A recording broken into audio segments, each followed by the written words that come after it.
So let's go. কি অবস্থা সবার? সবাই কি ভালো আছেন? কমেন্টে জানাবেন অবশ্যই। আর আজকের ওয়েদারটা খুব সুন্দর। ওয়েদারটা সুন্দর বলতে খুবই সুন্দর আজকে। আর আজকে তো সারা দেশে একটু খারাপ অবস্থা, চারিদিকে চেকিং চলতেছে। আর এদিকে আমি বের হয়ে পড়ছি বাসা থেকে। বাসায় থাকতে ভালো লাগে না, কতক্ষণ থাকা যায়। একটু ব্লগিং না করলে আসলে মুডটাই ফ্রেশ হয় না। আপনাদের সাথে কিছু ইনফরমেশন শেয়ার করতে পারলে মনে হয়। এইখানে কি হয়েছে? ও অ্যাক্সিডেন্ট ভাই, কি যে একটা অবস্থা এখনকার রোডের, একদম জায়গায় জায়গায় অ্যাক্সিডেন্ট।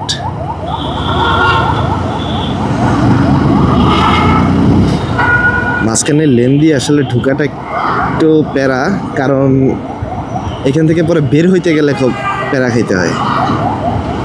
তাও চেষ্টা করি একটু স্পিডিং করি। এই লেটস গো। সো কী অবস্থা সবার? অনেকদিন ধরে ট্যুর দেওয়া হয় না, ভাবতেছি ট্যুর দিব। কোথায় দেওয়া যায় একটু কমেন্টে আমাকে জানাবেন। একদিনের ট্যুর আর কি, জাস্ট থাকবো না, স্টে করবো না, যাবো আর চলে আসবো। এরকম একটা প্লেস খুঁজতেছি, কোথায় আছে আমাকে জানাবেন অবশ্যই। অ্যাম্বুলেন্সও টানতে পারতেছে না এইখানে।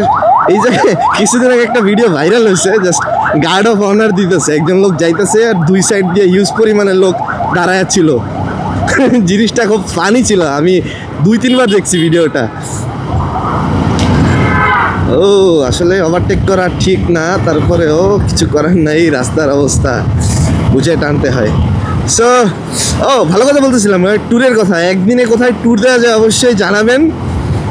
আর একটা প্ল্যান আছে, সাডেন প্ল্যান, এখন বলবো না, কালকে দেখা যাক ইনশাল্লাহ কোথায় যাওয়া যায়। সো আমরা একটা ট্যুর দিচ্ছি, সোলো ট্যুর আর কি। সোলো ট্যুর না, সাথে একজন থাকবে, পিলিয়ন থাকবে, পিলিয়ন নিয়েই দিব।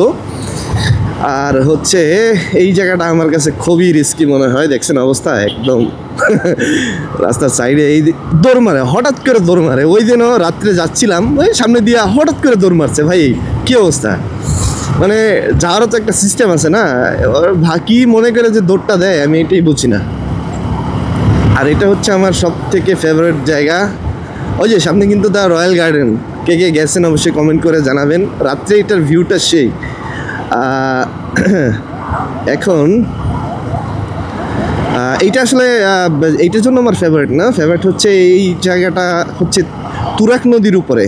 জাস্ট এটা নিচে দিয়ে তুরাগ নদী গেছে, আর এইভাবে ক্রস করা ঠিক না। বলে গেলাম, আমি তো একটু পরে করবো।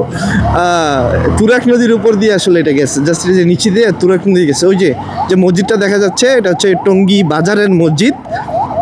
এইটার সাইড দিয়ে এই পাশ দিয়ে গেছে। আসলে এখান থেকে দেখানো পসিবল না নদীটা। এই জায়গাটা আসলে খুব ভালো লাগে, মানে এই জায়গার যে বাতাসটা থাকে না, যে নদীর পাশে যে বাতাসটা, এইটা আসলে এখানে আসলে ফিল করা যায়। হয়তো বা ব্যানার ট্যানার দেখে, ওয়েব দেখে বুঝতে পারতেছেন বাতাসের ফ্লোটা। সো এইটা আমার নতুন ব্লগিং সেট আপ। কেমন হয়েছে, সাউন্ড কোয়ালিটি কেমন আসতেছে অবশ্যই আমাকে জানাবেন, মাস্ট বি।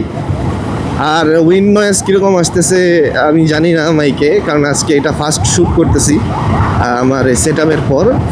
সো আমি আজকে এখান থেকে কাট নিব না, যেহেতু একটু আগেই বললাম একজনকে কাট নেওয়ার জন্য। এখান দিয়ে বের হওয়া যায়, এই দিক দিয়ে বের হয়ে, ফাঁকা দিয়ে বের হয়ে দেন নিচে নামা যায়। বাট আমি ঘুরে আসবো একদম যতটুকু যাওয়া যায়, বেশি না। সামনে চেরাগালি পর্যন্ত গেলে এখান দিয়ে একটা ইউটার্ন আছে, ইউটার্ন দিয়ে তারপরে এদিক দিয়ে নেমে যাব। এটাও রং ওয়ে, বাট এটা বোথ ইউজ করে, লোকাল হয়ে গেছে আর কি। সো আরেকটা জিনিস আপনাদের সাথে শেয়ার করি, সেটা এই যে বাইকের একটা অবস্থা চলতেছে, এই 200 সিসি 250 সিসি নিয়ে যে একটা গ্যাঞ্জাম মারামারি চলতেছে। আসলে আমি এই জিক্সার চালাইতেছি 155 সিসি মেবি এটা, বা 150 সিসি যাই হোয়াট এভার।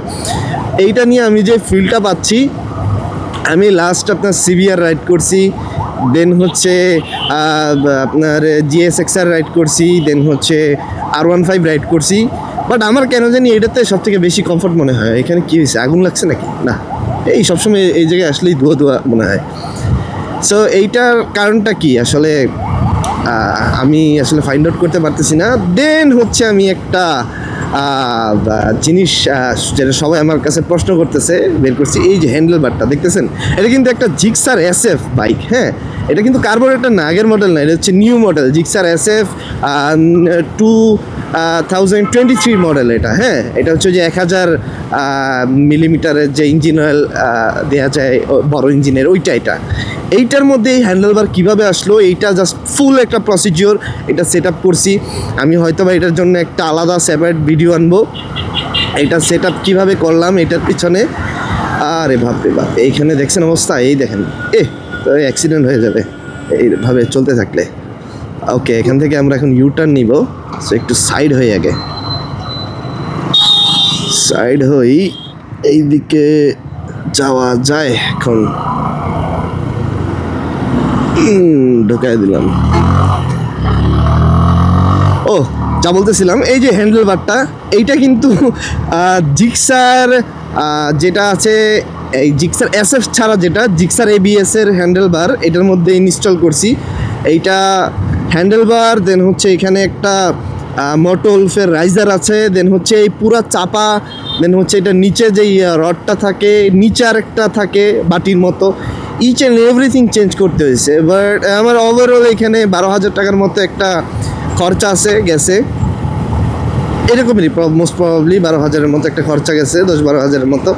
তারপরে আমি এইটা পাইছি। আর এইটা মোস্ট প্রবাবলি এখন বাংলাদেশের সবথেকে উঁচু হ্যান্ডেলবারওয়ালা বাইক, যদি কেউ করছে অলরেডি এর আগে। বাট মানে স্টক বাইকের কথা যদি বলি, এইরকম উঁচা আর কোনো বাইক নাই। এটা জাস্ট বললাম না, এটা জাস্ট হ্যান্ডেলবার উঁচা করা হয়েছে। দেন হচ্ছে এটার মধ্যে আবার রাইজার লাগানো হয়েছে। এখানে ছিল 3 পার্টের হ্যান্ডেলবার, এটা খুলে এখানে এই সিঙ্গেল পাইপন হ্যান্ডেলবার ইনস্টল করা হয়েছে। লম্বা একটা প্রসিজিওর। বাট সানসেটটা কিন্তু সেই লাগতেছে। জাস্ট এই দেখেন, ওই দেখেন সানটা একদম ডুবে যাবে এই অবস্থা। কালারটা খুব সেই আসতেছে, আমি জানি না আপনাদের কীরকম লাগতেছে ভিডিওতে, বাট আমি আমার নিজ চোখে দেখে মানে খুব আই প্লিজিং, আমি জাস্ট মুগ্ধ হয়ে যাচ্ছি। সো এখান দিয়ে এখন নামতে হবে একটু স্লো করে, দেন হচ্ছে ঢুকে এই দেখে নেই, এই যে দিক দিয়ে দেখছেন অবস্থা ফাঁকা। আসলে নামাটা ঠিক না, আমি উল্টা নামতেছি, এটা একটা ক্রাইম, বাট মাঝে মধ্যে করতে হয়। মানে আমার কাছে আর ওয়াই নেই, নয়তো আমার একদম সেই এয়ারপোর্ট যাইতে হবে, এয়ারপোর্ট থেকে ইউটার্ন নিয়ে আসতে হবে। আমি বললাম না প্রথমেই মিস্টেক করে ফেলছি যে আমি দিয়ে ঢুকাই দিছি, ওই যে কি বলে ওই সাইড দিয়ে ঢুকাই দিছি। আচ্ছা, এদিকে কি মিছিল টিছিল কিছু একটা আসতেছে? ও রাইট, মিছিল আসতেছে। এখন কি করা যায়, আমি যাব ওই সাইডে। আচ্ছা, কাজ করি, এই দিক দিয়ে দেখি যাওয়ার চেষ্টা করি।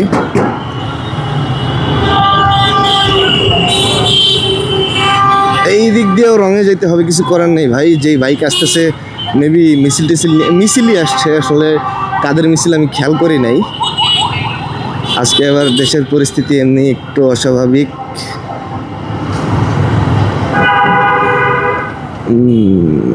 রঙেই তো যাইতে হবে। ও আচ্ছা, অটোরিকশা যাইতেছে রঙে, কিছু বলতেছে না, মানে এই দিক দিয়ে আজকে খুলে দিছে। যাওয়া যাক ওদের পিছনে সামনে থেকে কাট নিয়ে দিব। ও সার্জেন্ট দাঁড়ায় আছে, সার্জেন্ট মামা, চাচা যাই বলি, ওই যে আঙ্কেল কিছুই বলতেছে না, যে যার মতো ঢুকাই দিতেছে। আসলে এই জায়গাটা কিন্তু একটু রিস্কি জায়গা, কারণ এই জায়গায় হচ্ছে পকেটমার ছিনতাইকারী অনেক বেশি। এটা হচ্ছে টঙ্গী স্টেশন রোড, সো একটু সাবধানেই রাইড করতে হবে।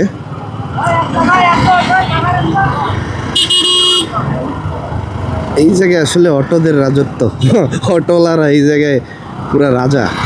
এই মনে করেন চালাইতেছি, মাথা বার করে দেয়, মানে একটা না একটা অকারেন্স অ্যাক্সিডেন্ট করবেই, এই কারণে চালাইতেও হয় এইভাবে। এই দেখেন অবস্থা, পুরা রাস্তা আটকায় দিয়া ওই রিল্যাক্সে ভাড়া নিতেছে।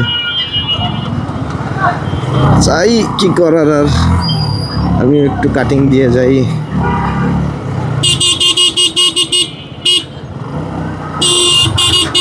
সাইড দিবে,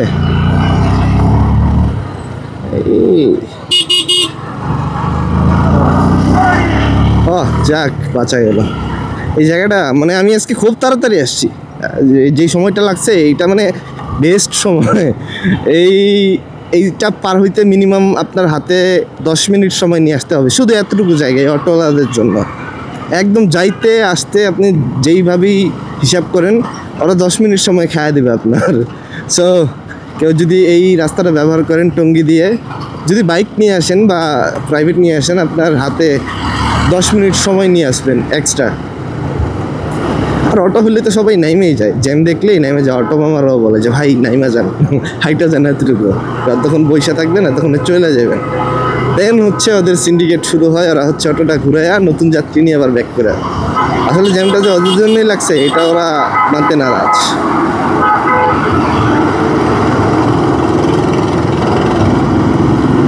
আচ্ছা, এই ফ্লাইওভারের মধ্যে কিছু কাহিনী আছে। এটার মধ্যে সবসময় দেখি যে পোলাপান ওই পটলা নিয়ে বসে থাকে, পলিথিনের মধ্যে গাম টাম ঢুকে কিছু একটা করে। ভিডিওতে বলা যাবে না, ইয়া চলে আসবে, কমিউনিটি স্ট্রাইক চলে আসবে।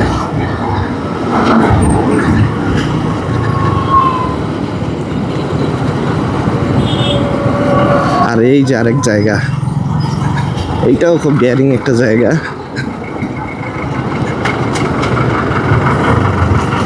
যাক, জায়গাটা একটু পার হই। আরেকটা জিনিস আপনার সাথে শেয়ার করি, সেটা হচ্ছে সিলেটের যে বিষয়টা। সিলেটের এখন কি পরিস্থিতি, ট্যুর দেওয়া যাবে কিনা? সিলেট না, অ্যাকচুয়ালি শ্রীমঙ্গলের দিকে, এটা একটু কমেন্টে জানাবেন। আর হচ্ছে একটা প্লেস হচ্ছে ওই যমুনা সেতু পার হয়ে আশেপাশে কোনো একটা জায়গায়, ওদিকে যদি যাওয়া যায়, ওদিকের প্লেসগুলো কেমন ওইটাও একটু জানাবেন। এই জায়গায় খামাখা জ্যাম লাগায় রাখে। ওকে, এই সেই ফেমাস জাভান হোটেল, এটার কথা নাই বলি, থাক বাদ দিই।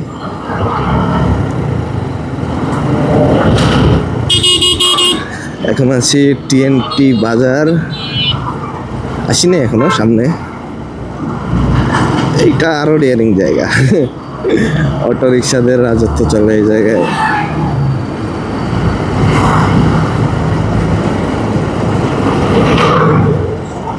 আসলে এই রাস্তাটা আমি সেই অনেক বছর ধরে শুনতেছি, এইটা সেই 4 লেনের রাস্তা হবে, দেন 6 লেনের রাস্তা হবে।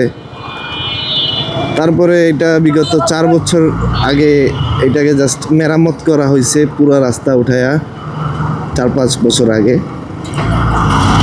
দেন এটার মতোই আছে, বাট রাস্তাটা যতটা সুন্দর এই জায়গায় মাঝখানে ততটাও খারাপ। এইটা সবসময় দেখি কাজ চলে, এই রাস্তার কাজ আমি সেই আমার জন্মের পর থেকেই দেখতেছি, এইটার কাজ শুধু চলে আর চলে, কিন্তু এটা কখনো মানে ফাইনাল টাচ দিতে পারে নাই। এই যে এই জায়গাটা দেখছেন, এটা কিন্তু ছোলা যায়, এগুলো পিছিয়ে দেওয়া হয়নি এখানে এখনো, ঢালাই দিয়ে দিছে, সিসি ঢালাই। সামনেও মনে হইতেছে যে সিসি ঢালাইয়ের খুবই প্রয়োজন হবে। আপনাদের আরেকটা জিনিস দেখাইয়া দেন হচ্ছে আজকের মতো আমি বিদায় নিব। সেটা হচ্ছে নিমতলি ব্রিজটা, ব্রিজের আগে পরের অংশটা।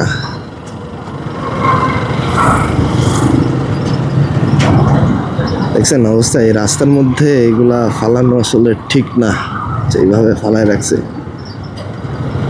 ভোগান্তি, মনে করেন যে এই নর্দমার ভিতর আপনি যে বাইকে যান, অটোতে যান, যেভাবেই যান, আপনি ধরেন এখানে আপনার গাড়িটা থামলো জ্যামের ভিতর, আপনার কি অবস্থাটা হবে জাস্ট একবার ভাবুন।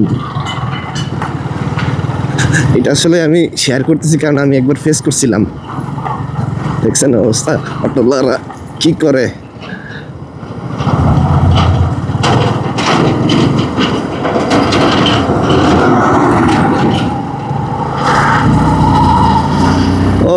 আর বাইকও মোটামুটি আজকে খুব ভালো রেসপন্স করতেছে। ইঞ্জিন অয়েল নতুন দিছি তো, আসলে ইঞ্জিন অয়েল দেওয়ার পরে অ্যাডজাস্ট হইতে ভালো সময় লাগে, আমি খেয়াল করলাম। প্রায় 50 কিলোর মতো চালানোর পর তারপর যে এটা অ্যাডজাস্ট হয়। কিভাবে বুঝি? সাউন্ড শোনো, শুনতে পাচ্ছেন সাউন্ড? আমার আসলে নয়েজ ক্যান্সেলেশন অন করা, মনে হয় না সাউন্ড শোনা গেছে ঠিক মতো। আমি এটা এডিট করার সময় চেক দিব। আর আজকে এই সেট আপে, মানে আজকের যে সেট আপটা আছে এই সেট আপে আমি ফার্স্ট ভিডিও করতেছি, সো আমি অত ডিটেলসে আমি বুঝাই হয়তো বা বলতে পারতেছি না, বা আমি নিজেও বুঝতেছি না আসলে ভিডিওটা কেমন হইতেছে।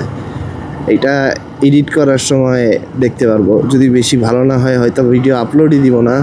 আর যদি আপনি এখন দেখতেছেন ভিডিওটা ধৈর্য ধরে, তার মানে আমার এই কষ্ট করে এডিট করা ভিডিও করা সার্থক। সো আপনাদের সাথে বিদায়ের মুহূর্ত কাছেই গেছে, কারণ আমি নিমতলী ব্রিজের কাছে চলে আসছি। এই জায়গাটা রাত্রেবেলা সেই লাগে, যখন গাড়ি ঘোড়া থাকে না, একবারে ফাঁকা থাকে। জাস্ট এই রোডে একটু টানাটানি করলে মনটা ফ্রেশ হয়ে যায়। আমি অবশ্য সবসময় ওভার স্পিডিংই করি না, কারণ হুট করে লোকজন দৌড় দেয় দিক দিয়া। বাট হচ্ছে মাঝে মধ্যে একটু ইনিশিয়ালটা ট্রাই করি উঠানোর, ইনিশিয়াল পিক আপটা চেক করি কীরকম আছে, ইঞ্জিন কে আছে, আগের মতো পারফরমেন্স দেয় কি না, না ড্যাম হয়ে গেছে। এই সেই নিমতলী ব্রিজ, এইটা আগে খুব ভাল লাগতো জায়গাটা, এখনও ভাল লাগে। এই যে এই সাইডটা আসলে এই জায়গায় আসলে অন্যরকম একটা ফিলিংস কাজ করে। কিন্তু এই যে মাঝে মধ্যে সাইড দিয়ে যে ময়লাগুলা ফালায় না, এটা ফালা একদম পরিবেশটা নষ্ট করে দেয়।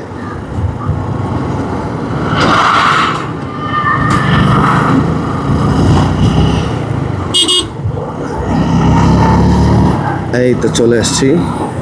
আর এইখানে আসলে আমি প্রায়ই আমার এক ফ্রেন্ডকে মনে করি এখানে আসলে, কারণ আমার একটা ফ্রেন্ড মারা গেছে এখানে, ঠিক এই নর্দমার এই জায়গাটার মধ্যে অ্যাক্সিডেন্ট করে মারা গেছে। খুব মানে বাইক লাভার ছিল, বাট অ্যাক্সিডেন্টটা বাইকে হয়নি, অটোতে বসা ছিল সামনে, এই একটা ট্রাক এসে মেরে দিছে।